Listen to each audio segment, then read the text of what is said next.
Far away from any star, in the dark corner of the galaxy, something moved. Something that had not moved in a very long time. Beneath the frozen surface of a dead moon, a machine opened its eyes. Red lights blinked. Old systems came alive. A low voice echoed inside the chamber.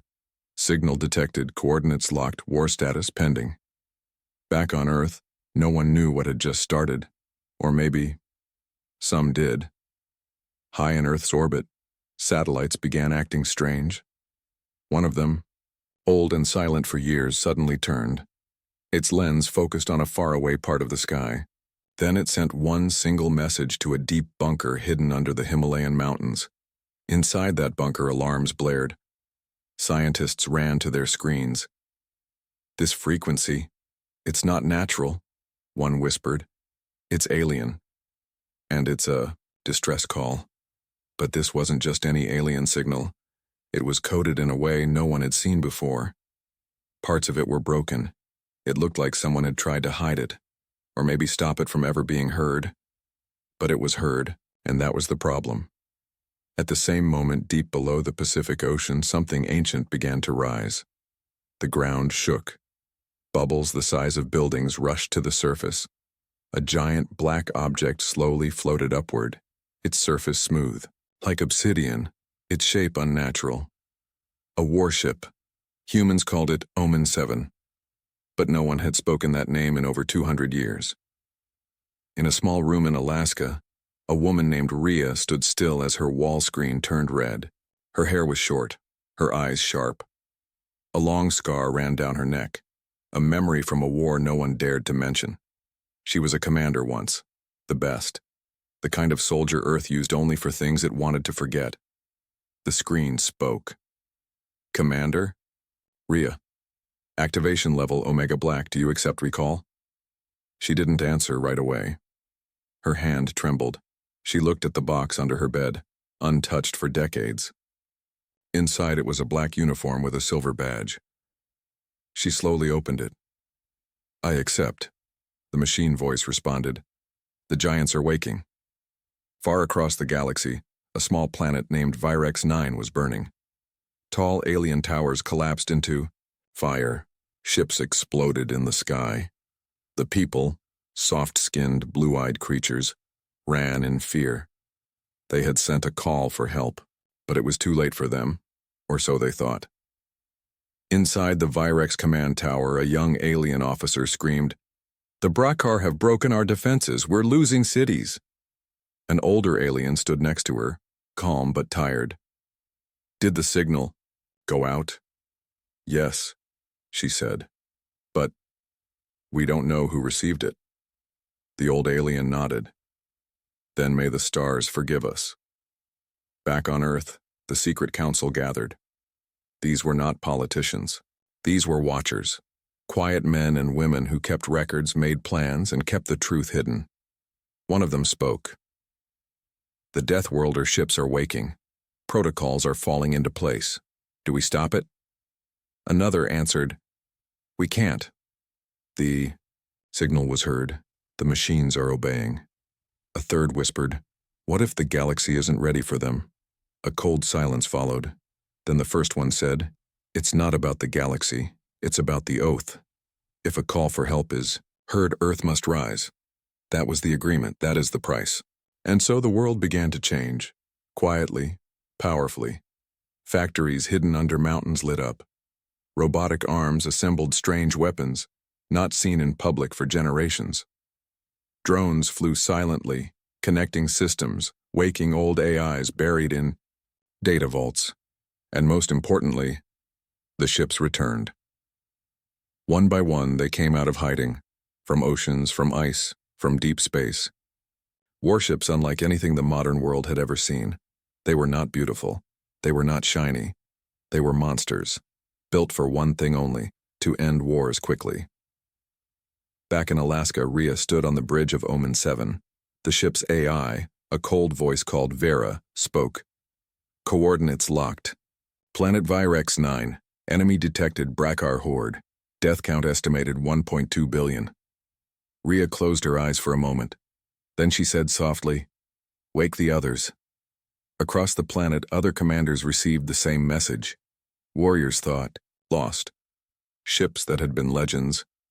Now, they were real again. Earth had heard a call it was never meant to hear, but now it was awake, and the galaxy would never be the same.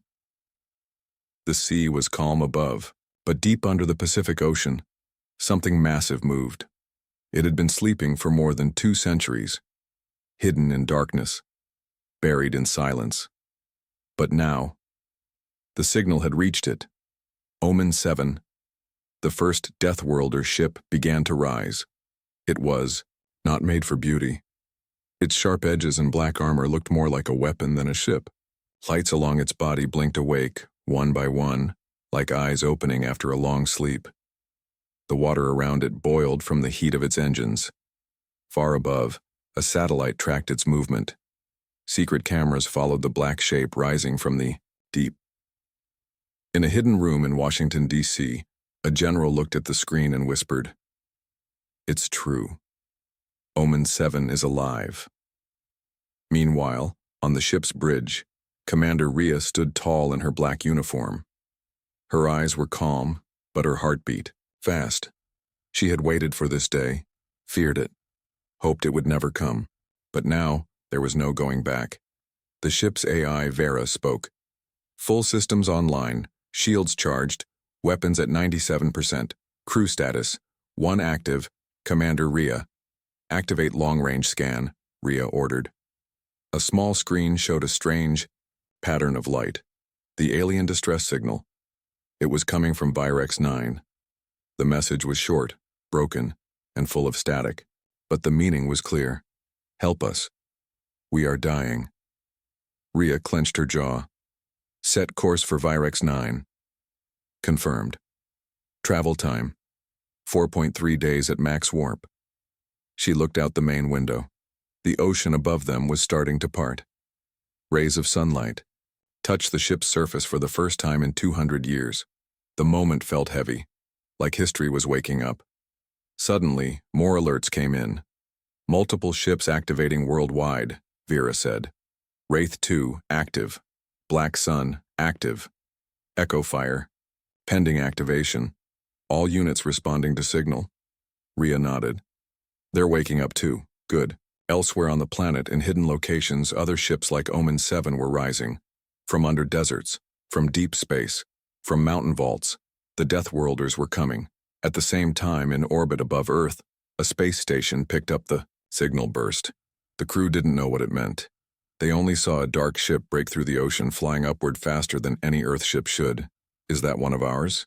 a young technician asked. "No," the commander replied. "It's older than this station, much older." Back on Omen 7, Vera gave new data. Enemy profile matched. Bracar species confirmed. Hostile. War record. Massacres on 12 planets. Declared extinct 40 years ago. Rhea's eyes narrowed. "Looks like they're back." She sat in the command chair. It had been built just for her, molded to her armor, her style. As she touched the side panel, a blue light scanned her fingerprint. The chair responded. "Welcome, Commander. Authorization, Omega Black. Omen 7 didn't fly like modern ships." It roared. Its engines broke the clouds like thunder. As it rose through Earth's atmosphere, a sonic boom shook the nearby coast. Birds scattered. The sky turned red around the flames of its launch. People below saw the black shadow in the sky and asked, "What is that?" No one gave answers. Only silence followed. And then fear. Far away, in the Galactic Peace Council chamber, alien leaders watched their own secret feeds. A gray-skinned ambassador said, "One ship is online." Another added, "More are coming. This is not a rescue. This is a retaliation." A third voice trembled. "Do they know the signal wasn't for them?" Silence. Then one elder alien said, "It doesn't matter now. They heard it." That's all it took. Back on Earth, Rhea opened a private channel. The screen showed the face of an old man. White hair, sharp eyes, and a long coat full of medals. "Commander," he said. "Admiral," she replied. You're the first to rise. The others will follow. You know what this means. She nodded. We were promised peace, but the galaxy called. We must answer. He stared at her through the screen. Make them remember why they buried our ships in the first place. Ria's eyes were cold. They will. Omen 7 turned its nose toward the stars. Its engines charged again. Within seconds, it vanished into warp, a silent bullet flying across the galaxy.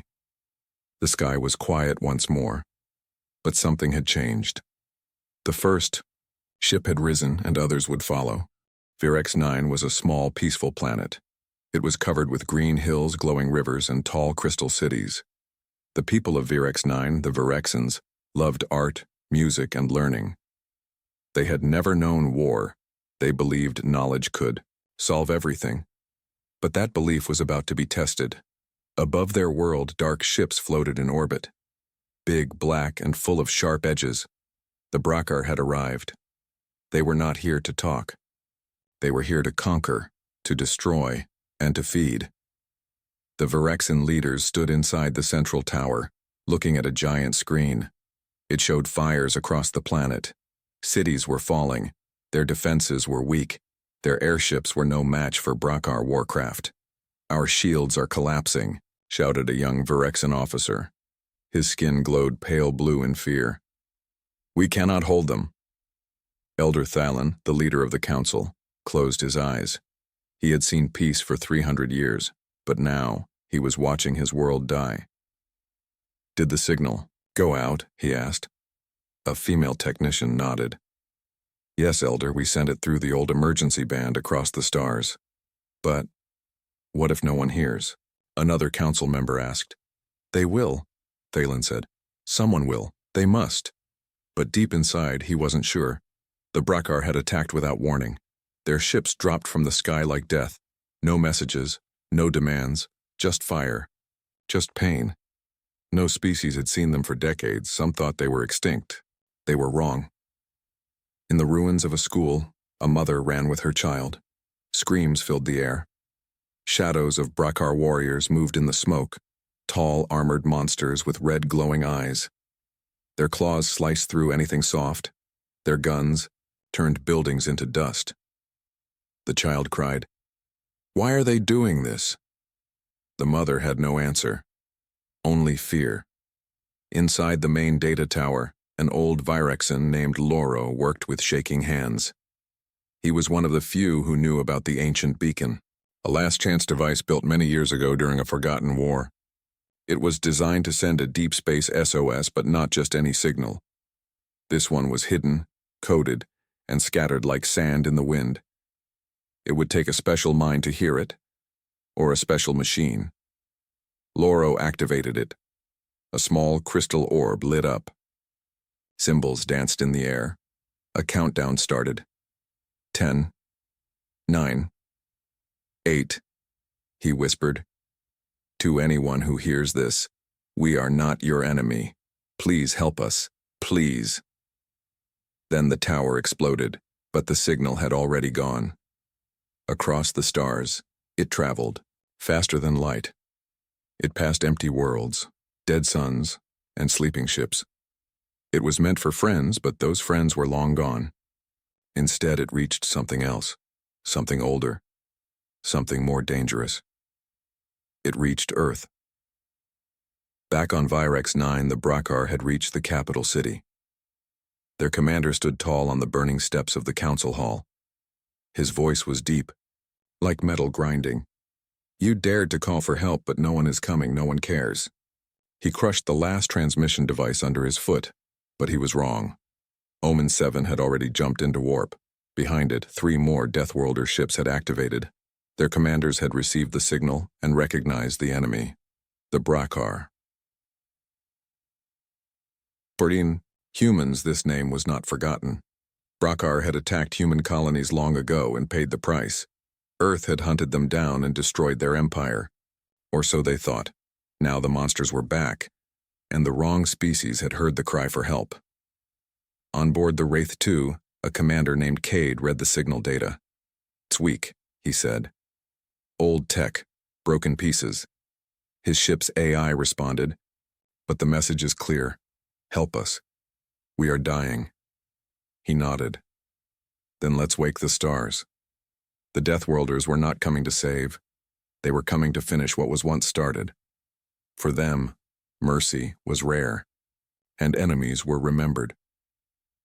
Back on Virex 9, Elder Thalen looked at the sky one last time.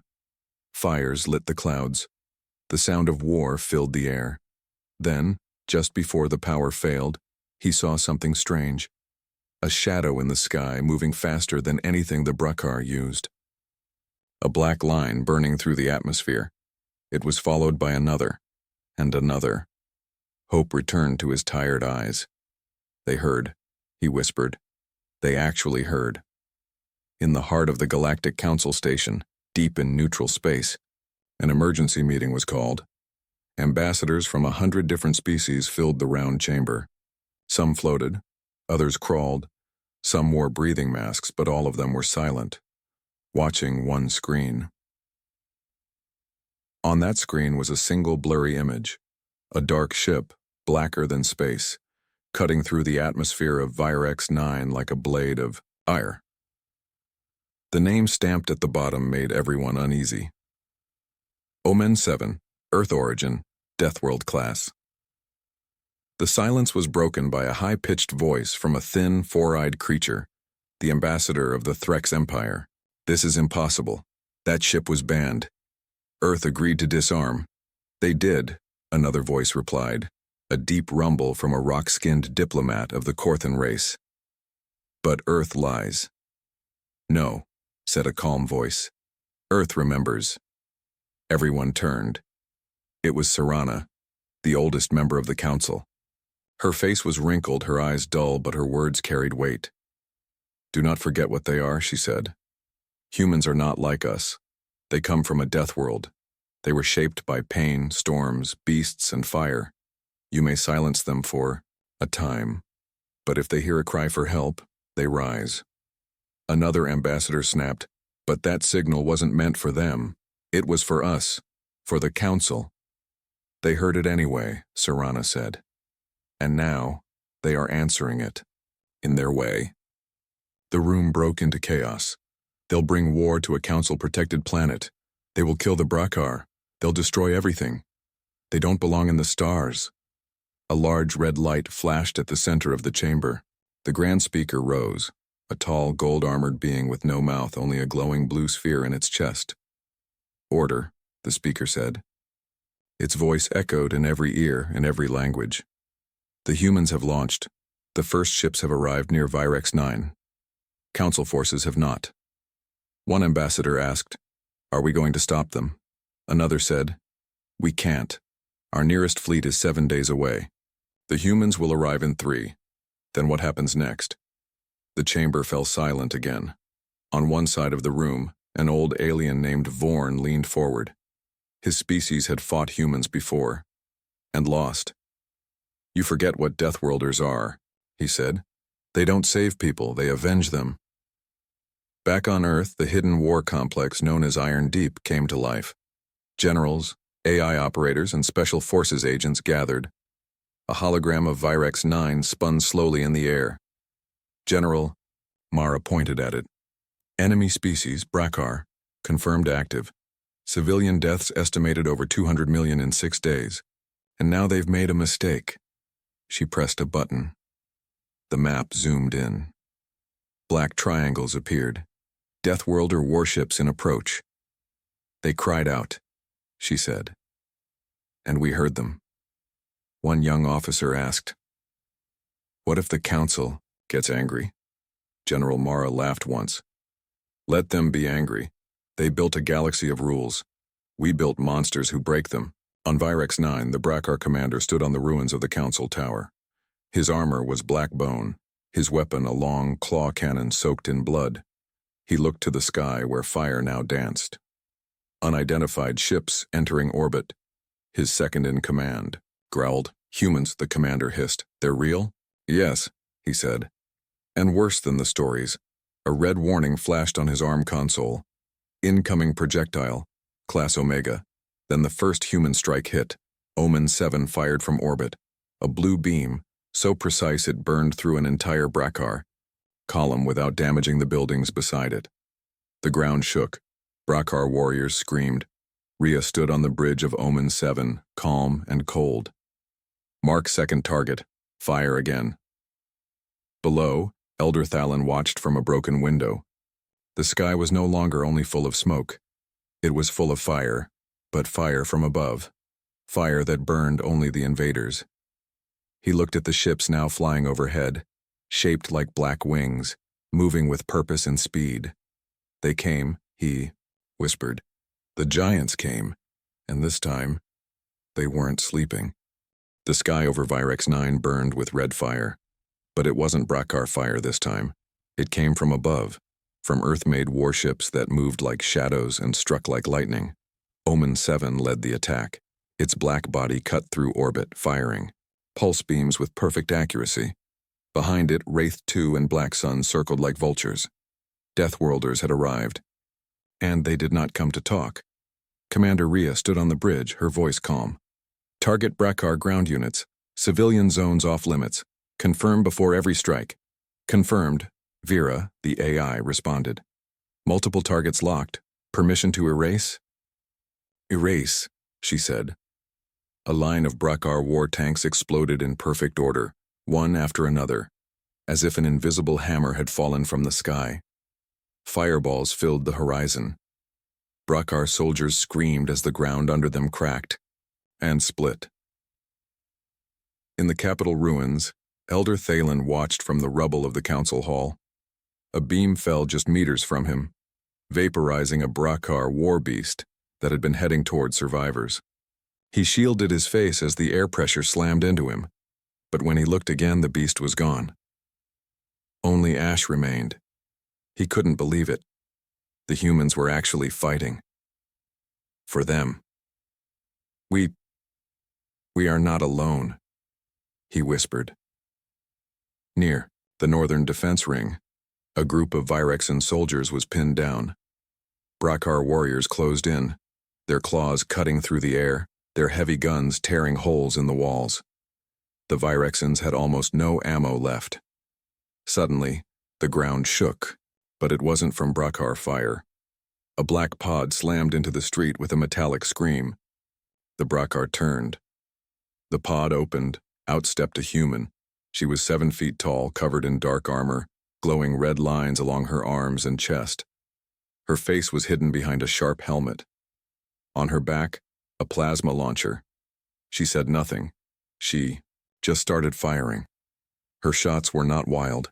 Each one hit a Brackar perfectly. Chest, head, shoulder. Down they fell, one by one.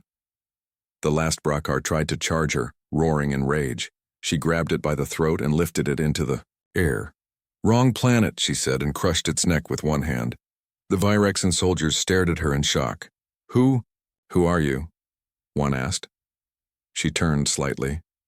Her voice was filtered through her helmet. Deathworlders. Then she moved on. All across Virex 9, similar pods crashed into the ground. Inside each pod was a Deathworlder soldier. They came in, armor, with weapons, with purpose. They didn't speak much. They didn't waste time. They just did what they were built for. Fighting. And they were winning. In orbit, the Brackar ships finally reacted. Their flagship fired back at Wraith 2, hitting it with 2 torpedoes. Wraith 2 shook. Lights flickered. Inside, Commander Cade grinned. So they bite. He gave a single command. Bite back. Wraith 2 spun in space, released a swarm of nanomissiles, and rammed its energy core straight through the Brackar flagship's bridge. The explosion lit up half the sky. Pieces of Brackar hull rained down through the clouds. Back on the ground, the Brackar commander roared in anger. This is not war, this is extermination. His aide shouted, We were not ready for them. They are not like other species. No, the commander growled. They are worse. He turned and gave the order. Call the Devourers. Release all units. If we die, they die with us. Across the battlefront, Brackar monsters, hidden, deep underground, began to rise. Giant beasts, part machine, part flesh. Their roar shook buildings. They had been kept for final attacks, but even this would not stop what was coming. On the bridge of Omen 7, Rhea watched it all unfold. "They're releasing the big ones," Vera said. Rhea narrowed her eyes. "Let them. We've brought something, too." Omen 7 opened its lower bay doors. From inside, a weapon dropped. The Hammer Protocol. A self-guided, kinetic strike bomb designed for one purpose: destroying monsters. It landed on the largest devourer and turned it into a crater. HFY. For the first time in days, the Brackar were retreating. And for the first time in history, the galaxy was seeing the full power of a species that was never meant to be heroes, but had become something worse for their enemies. They were Deathworlders. They had heard the call.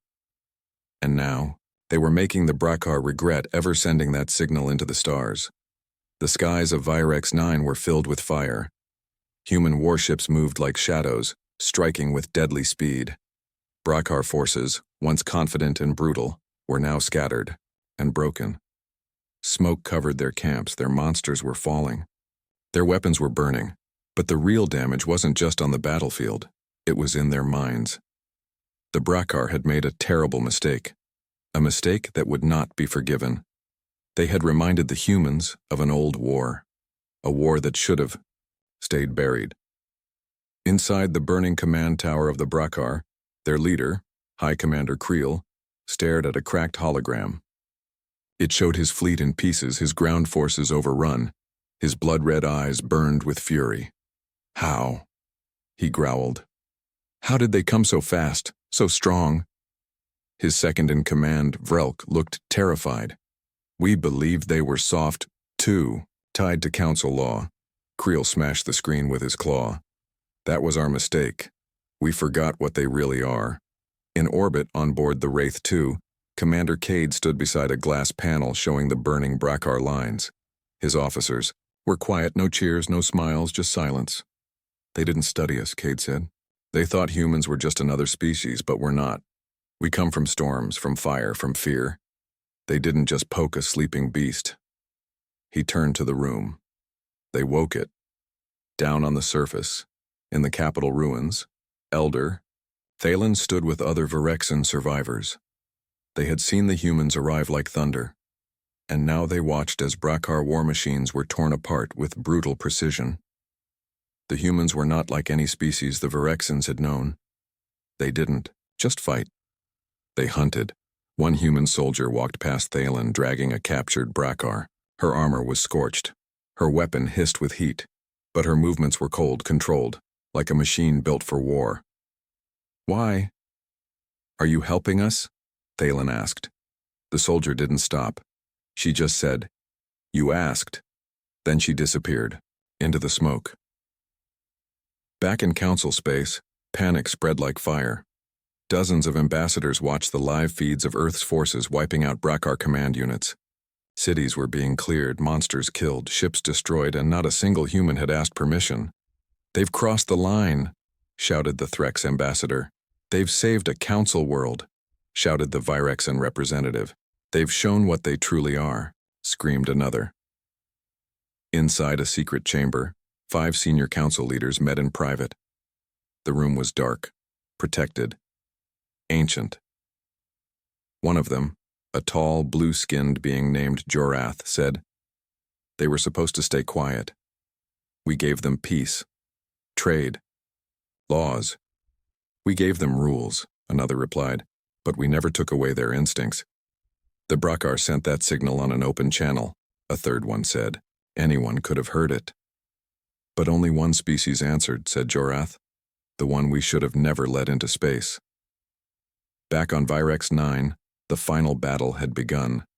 The Brackar were using their last forces. Giant carriers released swarms of drones. Mutated beasts charged through forests. But it was too late. Human mechs dropped from orbit, walking fortresses taller than buildings.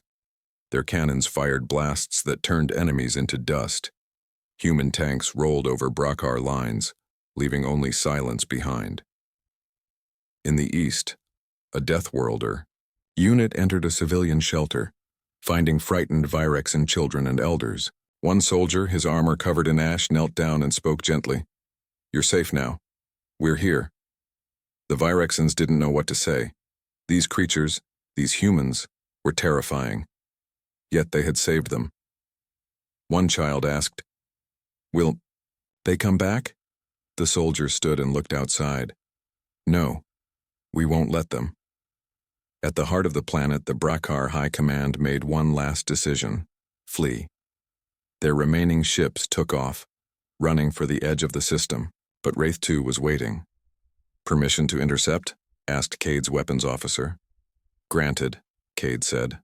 No survivors. Laser nets and torpedoes screamed through the dark. One by one, Brakar ships were erased. There would be no retreat, no mercy. Not this time. High above Virex 9 on Omen 7, Rhea looked at the final battlefield. Fires still burned. Bodies covered the ground. But the Brakar were finished. "Are the civilians safe?" she asked. "Confirmed," Vera replied. "And the enemy?" "Removed." Rhea looked through the glass. Her voice was soft now. "They thought we forgot. They thought we moved on." She closed her eyes. They were wrong. The fires of war still burned on Virex 9, but the battle was over. The Deathworlders had won. The Brakar were defeated.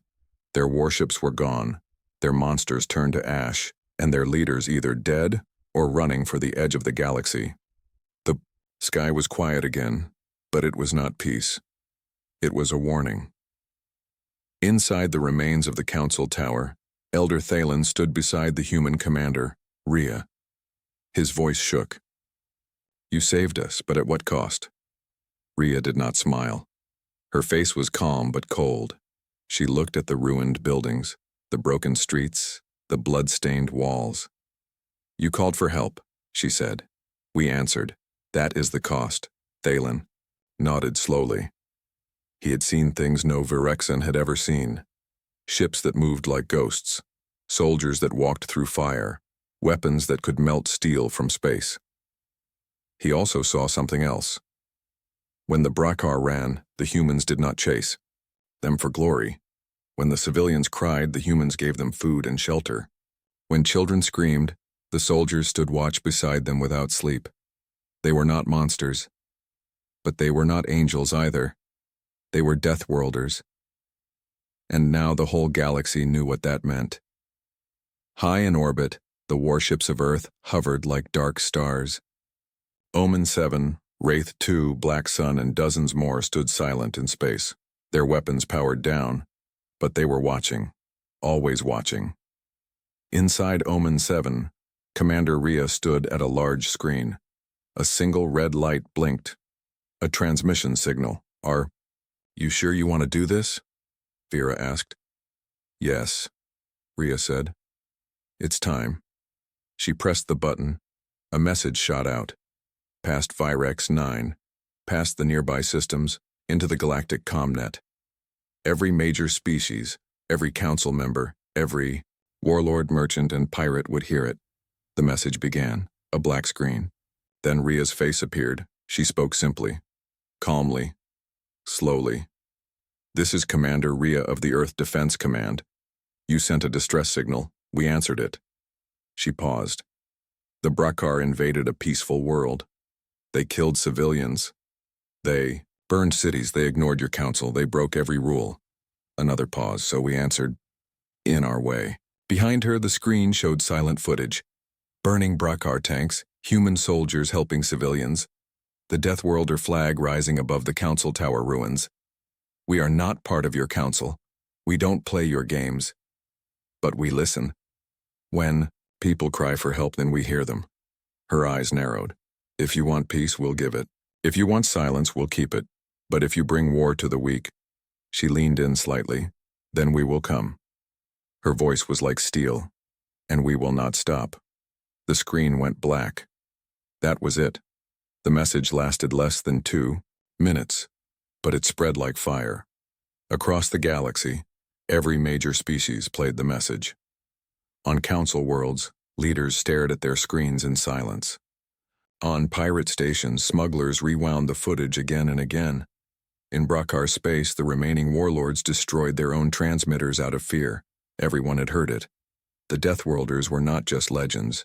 They were real. And now, they were watching. Back on Earth, the people were quiet too. No parades, no celebrations. Just silence. They knew what they were. Their planet was harsh. Their history was full of war.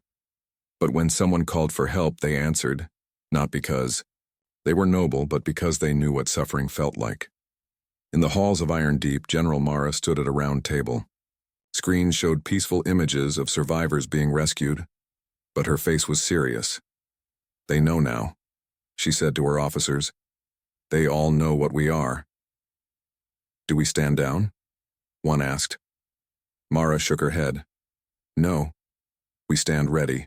On Virex 9, Thalen watched as the last human ship lifted off into the sky. The wind blew ash through the streets, but now there was hope too. A young Virexan child stood beside him. Will they come back? The child asked. Thalen smiled gently. Only if someone is in danger. Are they heroes? Thalen thought about that.